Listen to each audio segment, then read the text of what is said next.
சாப்பிடுறது எல்லாமே உங்க உடம்புல தான் போய் சேரும். உடம்புல சேர்றது எல்லாமே உங்க மூட்டுல தான் போய் இறங்கும். சோ நீங்க 1 kg நீங்க வெயிட் போட்டீங்கன்னா கிட்டத்தட்ட அது 4 மடங்கா உங்க மூட்டுல இறங்கும். ஃபார் எக்ஸாம்பிள் நீங்க 50 kg நீங்க போட்டீங்கன்னா அது 200 kg உங்க மூட்டுக்கு அது லோடா மாறும்.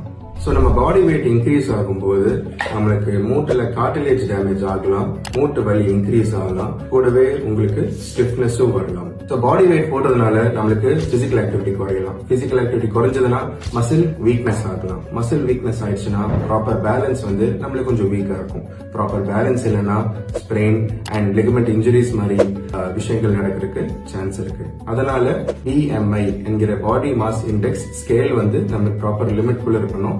அதாவது ஹைட்டுக்கு ஏற்ற வெயிட்டும் வெயிட்டுக்கு ஏற்ற ஹைட் வந்து மெயின்டைன் பண்றது ரொம்ப அவசியம். தேங்க்யூ.